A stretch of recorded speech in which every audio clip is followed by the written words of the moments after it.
Hey, welcome. It's Monday, September 26, 2022. It's officially fall. It's also today National Pancake Day. So hooray for IHOP. I want you all to leave pancakes in the comment. I don't care if it's emojis or the word. Go ahead and drop some pancakes in the comment. Although personally, I am not the biggest fan of pancakes. Anyways, thank you for being here. Thank you for your support of the show. I'm going to give it to you straight. The data is going to be straight with no sales fluff. I'm Jordan Dove, and I'm here with this week's Market Pulse Real Estate and Economic Market Update, where we're going to review what happened last week. I'm going to give you an update of the national housing market and some economic notes, including the inverted yield curve that we have been watching, as well as our local market housing update in Southern Nevada. We're then going to dive into this week's forecast and finish with the Federal Reserve Watch. So I hope you enjoy this episode of the Market Pulse. If you like this type of information, make sure you smash that like button. And if you like this kind of content, go ahead and subscribe to our channel. Tomorrow, Harley and I are going to be doing our just listed episode of some new properties that just came on to the market and giving you an analysis of those. I'm a realtor, and I'm the team lead at Devon Associates, powered by Nationwide Realty, servicing Southern Nevada, which includes Las Vegas, Henderson, Clark County, Pahrump, and Boulder City. So when you're ready to enhance your lifestyle through real estate, my contact information is in the description of this video, and give me a call, shoot me an email. Our team would love to help you. So let's start with our review of last week. As you know, the Fed raised overnight rates another 75 basis points or 0.75%. It sent stocks down hard for another week of losses, and as investors feared the central bank's aggressiveness would drive the economy into a hard landing, as Chuck likes to say, the Hindenburg, okay? Fed Chair Jerome Powell added fuel to the fire, warning the job is not done with raising the rate to fight inflation. He thinks the Fed will get to 4.6% relatively quickly, and that's likely to cause pain by weakening the labor market. On Wall Street, they are worrying that there will soon be large cuts to corporate earnings estimates, but good news came when the Flash Manufacturing Purchasing Managers Index, or the PMI, and the Flash Services PMI both rose for September. Last week ended with the Dow Jones down 4%, the S&P down 4.6%, and the tech-heavy NASDAQ down 5.1%. The rate hike, it also hammered bond prices overall, with the 30-year UMBS 5.0% down 115 to $98.03. And with bond prices down, the national average 30-year fixed mortgage rate moved up in Freddie Mac's primary mortgage market survey. And remember, mortgage rates can be extremely volatile, so check with your mortgage professional for up-to-the-date information. And little did you know, on Zillow's National Housing Index, the value of the typical U.S. home fell 0.3 of a percentage point in August after 0.1 of a percentage dip in July. The August decline is the largest monthly drop since 2011, though values are still up 14.1% year over year. Moving into our national market update segment, it was a surprise to see August housing starts surge 12.2% to a 1.575 million annual rate. But not surprising was the 10% dip in new building permits, since the backlog of homes authorized but not yet started are sitting at record highs. Equally unsurprising, the September National Association of Homebuilders Homebuilder Sentiment Index dropped for the 9th month in a row to a 46 read. Scores below 50 indicate that more builders see conditions as poor versus good. August existing home sales off 0.4% slipped for the 7th straight month. This is the longest streak since 2007. Annual median price growth fell to 7.7%. Demand stayed strong with 81% of sold homes. They were on the market less than a month, but that trend is going longer. Typical mortgage payments show an even starker picture of the astronomical growth of expenses for new homeowners over the past 3 years.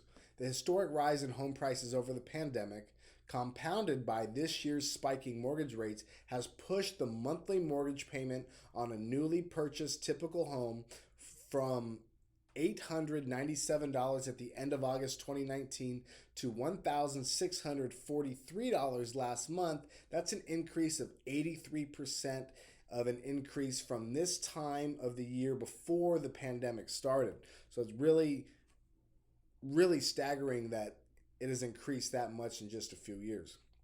Recent volatility in mortgage rates make it more difficult for many buyers to qualify for a loan. Substantial week-to-week rate movements mean that potential buyers are able to qualify for a loan one week, but not in the next, and vice versa. So even buyers who are able to afford a house at current rates could feel frozen waiting for mortgage rates to fall dramatically again like they did from the end of June to mid-July, where rates dropped 50 basis points in just 2 weeks.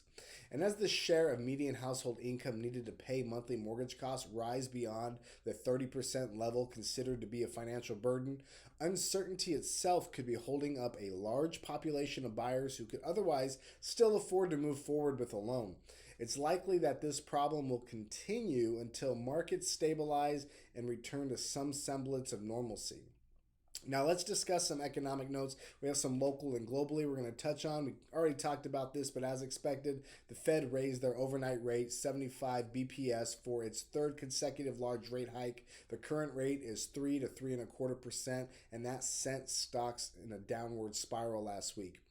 British borrowing costs surge and the sterling plunges after new tax cut economic plan released is spooking investors.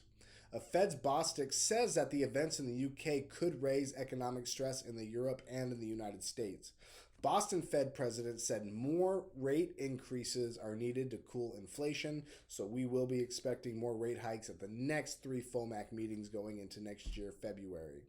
OECD says Russia's war in Ukraine is going to cost the global economy $2.8 trillion. Now that the pandemic funds have dried up, I think they're going to go into the military-industrial complex because they got to move money around somehow, and war is usually a good way to move money around. I'm not saying war is a good thing, but for the powers that be, moving money through the war machine is a good way for them to move money for their benefit, not yours and mine. And you know we've been watching the inverted yield curves, and we had yet again another huge spike week over week as yield curves continue to head towards the stratosphere. And I'm not talking the stratosphere in Las Vegas. They are going straight up into the atmosphere. The 30-year Treasury yield is sitting at 3.711% this morning when I checked. That is up from 3.498% at last week's reading.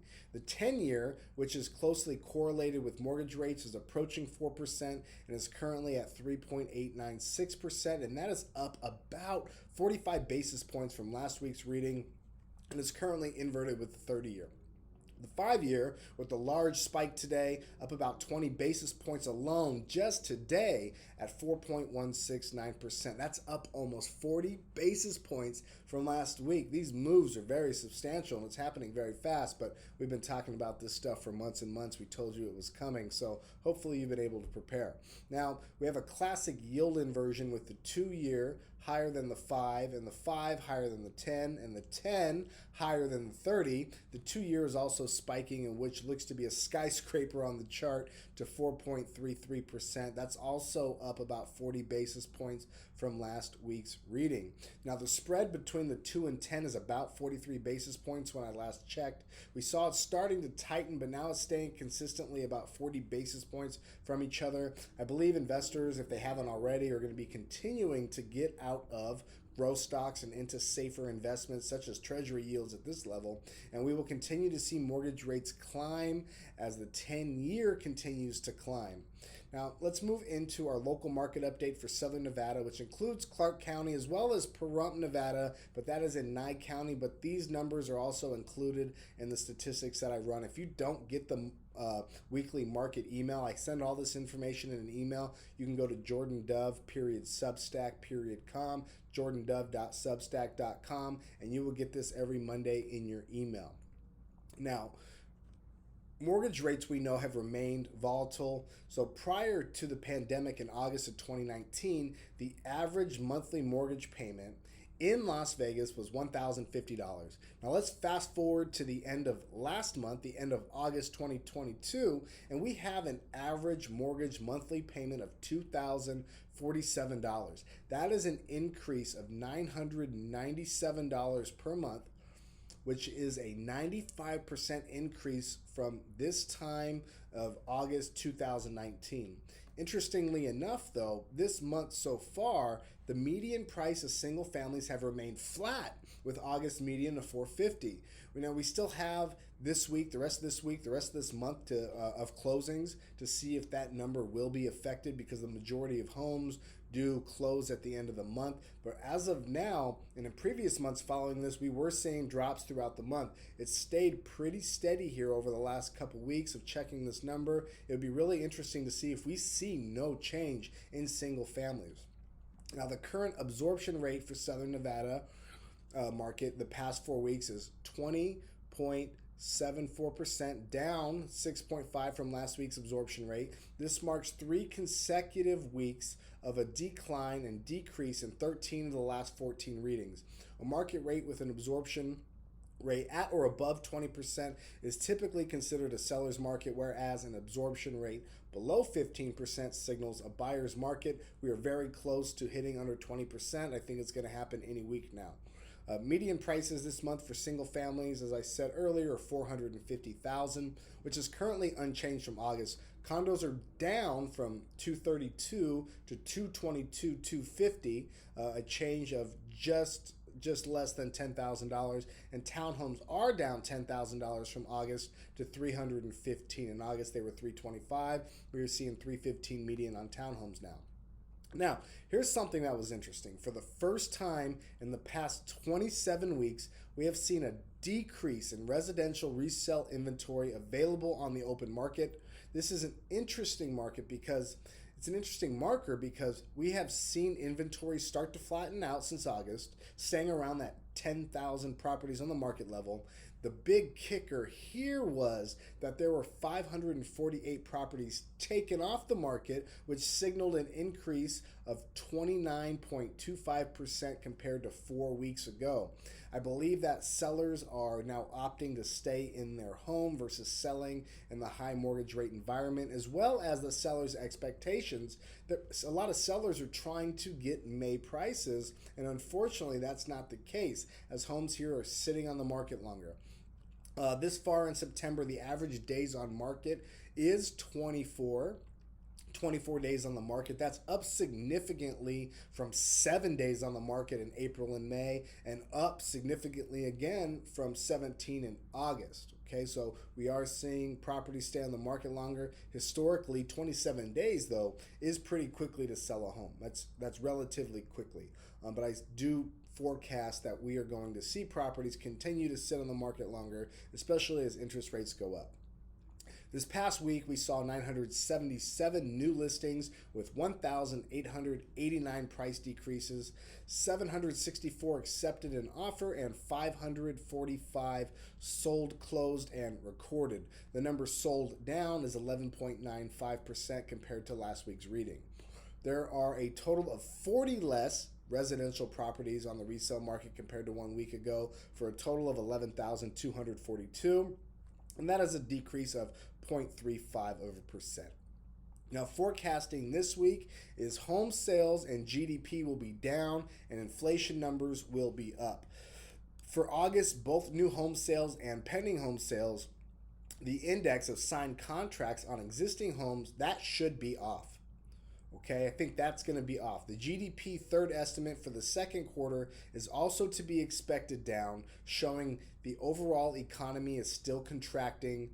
But going in the other direction, unfortunately, is August inflation, still headed up by the PCE prices, which is measured by the Fed, which is the one that they favor. Okay. Speaking of the Fed, we are forecasting Federal Reserve policy changes in coming months.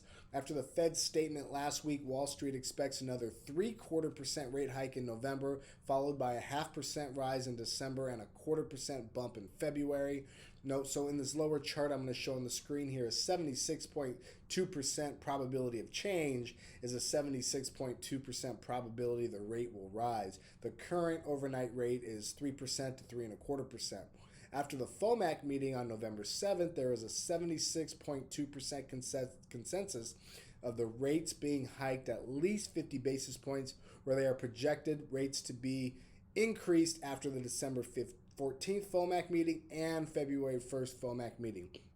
Rates are predicted to be the overnight rates are predicted to be 4.5% to 4.75% after the February 1st meeting. Okay, so that's our Fed watch. We are projecting rates to be increased over the next 3 FOMAC meetings. That's good news as well if you are into saving your money, because you're going to start seeing better returns on savings accounts, CDs, start possibly buying bonds. Series I bond is a really good tool, in my opinion, to have as in your investment portfolio, especially in a high rate, high inflation environment, because it is paying somewhere around 9.5% annual right now if you get the Series I bond, and that might even go higher if inflation stays higher. Okay, so thank you guys for watching. That's the market update. If you need an agent in Las Vegas, if you have questions, if you need help getting your home sold, you want to downsize, you're looking for investments, let me know. I will get you all the information you need to make the decision for yourself. I'll get you the good data. I've been talking to some of you guys, and sometimes it makes sense to wait. So I appreciate your guys' patience, wanting to make moves. But hey, sometimes it's better to wait, and I lose money saying that. But I'd love to help you guys. Make sure you come tomorrow to watch myself and Harley. We are going to go over 5 new properties that came on the market, all different price ranges, different locations. We'll talk about those areas. So make sure you guys subscribe so you can get that video tomorrow and hit the notification. All right, happy pancake day, happy fall. Leave pancakes in the comments. You guys have a good one.